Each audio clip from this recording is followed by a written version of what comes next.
So why is it that some golfers over 50 can still hit drives that carry 250 yards and roll out to almost 300? Well, they understand 5 key concepts. Today I'm going to tell you what those are, and more importantly, how you can also do them. Now the first one is that they understand how to create speed. They understand pressure shift, right? We call it kind of the shift, the pivot, and the go. When we're swinging the golf club, one of the ways that we can create club head speed is through pressure shift. It's one of the power sources. Now, first of all, pressure shift is this. Pressure shift is moving the weight from one foot to the other foot and then back to the lead foot. So let's think about this for a second. Think about like a baseball pitcher, or really any sport that you're trying to create club head speed or speed of some sort. You are moving your weight from side to side. So in golf and in the vertical line swing, of course, we love the 60-40. We love to start with a little bit more weight on the lead foot, and then we shift it to our trail foot, we pivot, and then we go. So it looks something like this. We start 60, we have 40, we shift it, we pivot, and then we go. Now, how do you know if you're doing that? Well, if you start with the 60-40, if you start with more weight on your lead foot, like all the golfers do who hit the golf ball a long ways, and you shift it, now the key is that you need to pivot. I'm going to start lead, I'm going to shift, everybody see that little bump, but then I've got to pivot. That's the key. If you just shift, that's a drift, a sway, but if you shift and pivot, now you've loaded into that trail foot, you've loaded into that trail leg and glute, and then from there you can go ahead and hit it. Now let me go ahead and hit one, then we're going to get into the second part of it. So here we go, the shift, the pivot, and then the go. That's the first concept you need to understand. 60-40, I'm going to shift it, pivot, and then go. Ooh, Nick, did you get that one? Okay, Nick got it. That thing popped off there pretty good. Nick gave me a thumbs up. Make sure you give us a thumbs up and subscribe to our channel. And you know my favorite question. We love hearing where you're from. Be sure to put that in the comments. Number 2 is they have proper equipment. I'm not talking about a name brand or this brand or whatever. What I'm talking about is the equipment is built to match their swing speed. Now, most golfers out there have a loft on their driver that is not enough. One of the ways we carry the golf ball 250 yards is to have the proper loft on it. For example, in the MaxVert 2, we have 10.5 degrees of loft. That's a little more than industry standard. But what we have found for golfers with slower swing speeds, experienced golfers, we need to launch that ball a little bit higher so we get that carry. If your driver has 8, 9, okay, maybe even 10 degrees of loft, you better have a pretty high swing speed to get that ball to launch and carry. My advice to you is to make sure that you get a driver that probably has more loft than less loft. Number 3 is they understand how to hit up on the golf ball. So let me go ahead and tee one up here, and I'm going to demonstrate this for you. All things being equal, if I hit slightly up on the golf ball, a couple things happen. I get a little bit better launch, I get a little less spin, therefore I get a little bit more roll. So if I combine the more loft on the driver with a little bit of an upward angle of attack or hitting slightly up on the golf ball, that brings spin down a little bit, I get the launch and I get the rollout. Now, how do you do that? Well, we cover all this in our book, The Bad Lie, but you got to get first of all, the ball in the right spot. So if I put my feet together, ball's in the center of my heels, if I take a mini step towards the target, maybe, let's say 1 inch for sake of discussion, I take a large step away from the target, let's say maybe 10 or 11 inches.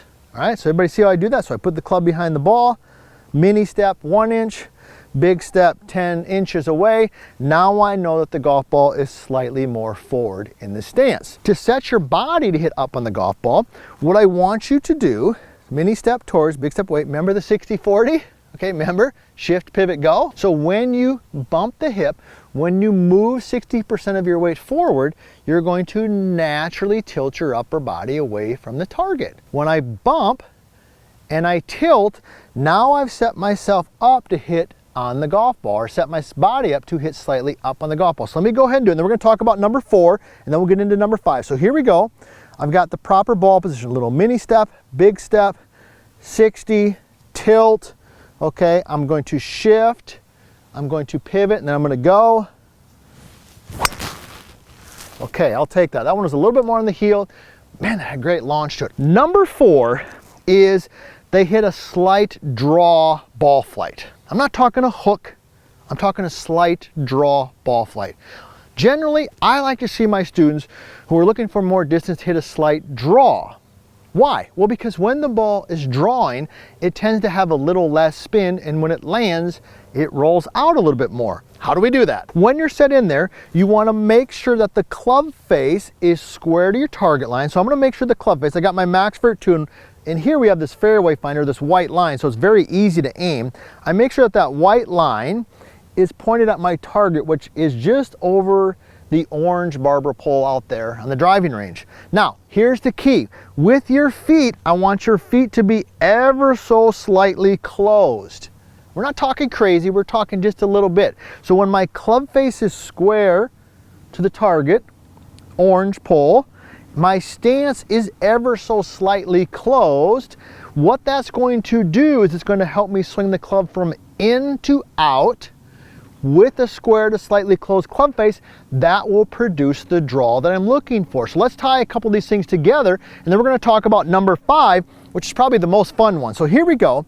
We're going to set up club face square, pointed at my target, stance slightly closed, ball forward. I'm going to shift, pivot, and go. Oh yeah. Little bit on the toe, so it had a tad bit more hook than I wanted or draw than I wanted, but I will take that. That thing was hot. All right, number 5 is they understand how to train themselves to swing faster. Now what I mean by that is they'll actually go to the driving range and hit shots where they try to swing, shall I say, out of their shoes, right? They will just get after it.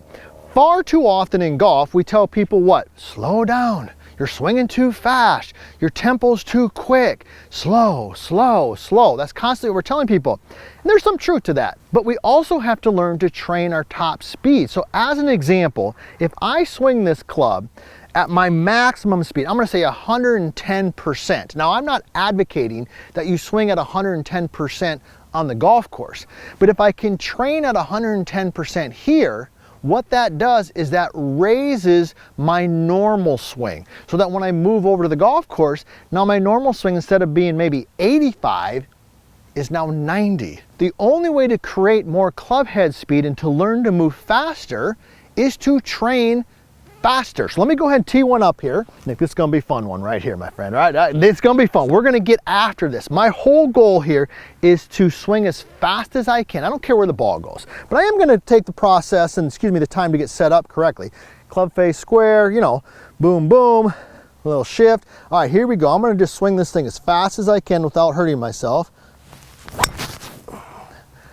I would never swing like that on the golf course, but if I can train that way, that raises my normal cadence, it raises my normal swing speed, so when I go to the golf course, I can swing it a little bit faster. Now that we've increased your club head speed, check out my next video. And if you want to personally work with me and my team on your golf game, check out VLScoaching.com.